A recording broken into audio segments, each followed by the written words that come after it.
की होना, नियमों को ताक पर रख देना और फिर लोगों को मरने के लिए छोड़ देना और खुद गाड़ी में बैठकर फरार हो जाना, अंडरग्राउंड हो जाना। एक एक करके काले चिट्ठे भी खुल रहे हैं, कहां कहां इसका साम्राज्य फैला हुआ है, कहां कहां से कनेक्शन है और अब तो पेपर लीक मामले में भी कनेक्शन सामने आ रहा है। निकिता आप रहिए, रज़ाल्लाह आप रहिए। एक और बड़ी खबर है उत्तर प्रदेश में, जहां पर साकार हरि के मैनपुरी आश्रम में अब जांच हो रही है। एसपी सिटी के नेतृत्व में पुलिस ने जांच शुरू कर दी है। बाबा के मैनपुरी आश्रम पर पुलिस बल तैनात है। हादसे के बाद से ही बाबा साकार हरि फरार है। सूरजपाल सिंह उर्फ भोले बाबा, और जिस तरीके से बाबा के कनेक्शन सामने आ रहे हैं, पेपर लीक माफिया से भी कनेक्शन, अलग अलग जगह इसके दरबार लगना, अलग अलग जगह इसकी संपत्ति की जानकारी मिलना और फिर ये दरबार लगाना जिसमें आधार कार्ड से एंट्री हो, ये दरबार लगाना जहां पर हजारों नहीं लाखों की संख्या में लोग पहुंच जाएं बिना किसी इंतजामों के, बिना प्रशासन को पूरी जानकारी दिए। ऐसे में सवाल बहुत से उठ रहे हैं। अब मैनपुरी के आश्रम में भी टीम पहुंची है। निकिता, ये मैनपुरी कनेक्शन क्या है?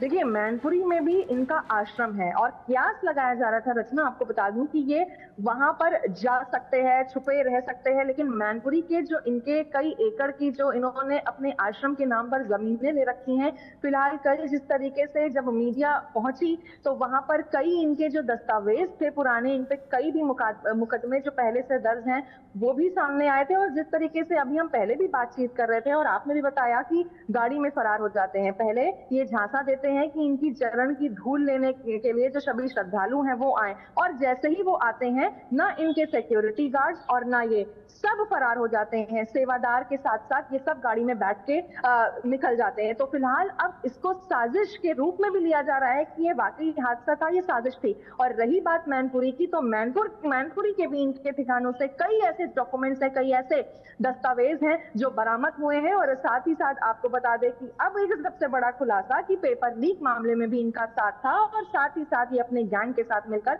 इसमें भी शामिल थे। निकिता आप रहिए, एक और अपडेट है।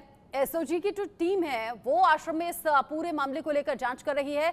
हादसे के बाद आश्रम पर बाबा की लोकेशन भी मिली है। इंडिया न्यूज ने सबसे पहले ये खबर दिखाई थी।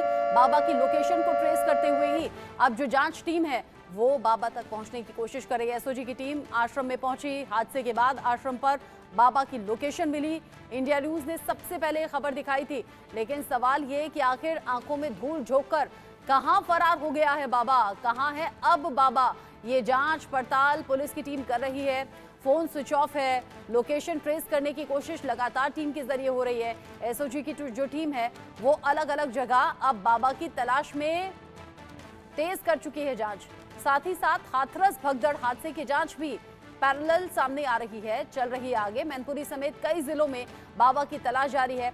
हाथरस हादसे में अब तक 122 लोग जान गंवा चुके हैं। हाथरस हादसा जिसमें मरने वालों में 100 से ज्यादा तो महिलाएं ही हैं। आपने जो तस्वीरें देखी होंगी उनमें भी आपने देखा होगा महिला बड़ी संख्या में है। हाथरस हादसे में 20 घायलों का इलाज अभी भी जारी है अलग अलग अस्पतालों में।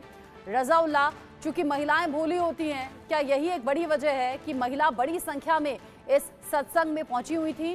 साथ ही साथ जानकारी ऐसी भी, गरीब, लाचार, बेबस, अशिक्षित या फिर कष्ट झेल रहे जो परिवार थे, वहां बाबा सबसे ज्यादा असर करता था। कई महिलाएं ऐसी थी जो पैसा इधर उधर से इकट्ठा करके तब हाथरस के सत्संग में पहुंची थी, इस उम्मीद के साथ कि शायद अब परेशानी दूर हो जाएगी। इस तरीके की बात सामने आ रही है क्योंकि 122 लोगों की मौत हुई है, जिनके अंदर तकरीबन ज्यादातर जो 80% जो है वो महिलाएं हैं। तो शायद यही वजह है कि क्योंकि महिलाएं दिल की भोली होती है, उनको कुछ भी बात बोली जाती है तो वो फौरन उस चीज को सत्य मान लेती है। तो कहीं ना कहीं ये कहा जा सकता है कि जिस तरीके से बाबा ने अपने अंधभक्ति का जो साम्राज्य है वो स्थापित किया हुआ था, और साम्राज्य स्थापित करने के पीछे ये हम नहीं कह रहे, भगदड़ के अंदर जिस तरीके से महिलाओं की मौत हुई है, क्योंकि महिलाएं इतनी फुर्तीली नहीं हो पाती, उनको उनके साथ उनके बच्चे भी होते हैं छोटे छोटे। तो ये कहा जा सकता है कि जिस तरीके से अनुयायी है, उन अनुयायियों में ज्यादातर महिलाएं हैं, चाहे से भरतपुर की बात की जाए, चाहे से दौसा की बात की जाए, या फिर जयपुर की, या फिर बॉर्डरी इलाके की बात की जाए, तमाम जगहों पर हमने देखा। उसके बाद से साफ तौर पर राजधानी जयपुर से भी एक बड़ा कनेक्शन सामने आ रहा है, क्योंकि जिस तरीके से हाथरस में ये कांड हुआ है और 28 एफआईआर अलग अलग थानों की तरफ से अलग अलग आयोजकों पर यहाँ पर दर्ज की गई। उसके अलावा जयपुर के मालवीय नगर थाने में भी ई एफआईआर सीएलजी सदस्य की तरफ से दर्ज करवाई गई है। तो अब कुल मिला के ये कहा जा सकता है कि यदि बाबा इस पूरे मामले के अंदर दोषी होता है या फिर जो लोग भी दोषी होते हैं, उन तमाम लोगों को राजधानी जयपुर के जो मालवीय नगर थाना है वहां पर आना पड़ेगा, या फिर जो 0 नंबर की एफआईआर है वो मालवीय नगर थाने के अंदर दर्ज होने के बाद जो हाथरस है वहां पर ट्रांसफर की जाएगी। फिलहाल कुल मिला के ये कहा जा सकता है कि जिस तरीके से महिलाओं के भोलेपन का फायदा जो है वो कहीं ना कहीं बाबा जैसे अनुयायी उठाते हैं, और उसके अलावा जिस तरीके से हाथरस के अंदर कांड देखने को मिला, और कांड देखने के बाद अब जिस तरीके से बात की जाए पेपर लीक प्रकरण से भी जुड़ा हुआ जो हर्षवर्धन कुमार मीणा है वो भी 2022 के फरवरी के अंदर जिस तरीके से सुर्खियों में आया था, आरोपी को पकड़ा गया था, आश्रम पर दबिश दी गई थी, किराए पर जो है लेकर रहता था। जयपुर से तकरीबन 80 किलोमीटर की दूरी पर जो बाबा का किराए का आश्रम है वो चलता था, और दौसा आगरा हाईवे पर जो 800 मीटर की दूरी पर ही हाईवे से जो है वो रहता था। और उसके अलावा जिस तरीके से जो मोहल्ले के जो कॉलोनी के लोग थे वो तमाम लोग अपना आधार कार्ड दिखाने के बाद ही अंदर एंट्री कर सकते थे। तो कुल मिला के कहा जा सकता है कि अब जिस तरीके से एक एफआईआर राजधानी जयपुर के मालवीय नगर थाने में सीएलजी सदस्य की तरफ से दर्ज करवाई गई है। फिलहाल मामले को लेकर जयपुर पुलिस भी जांच कर रही है, एसओजी टीम भी जांच कर रही है, एटीएस भी अलग अलग इलाकों के अंदर दबिश देती हुई नजर आ रही है।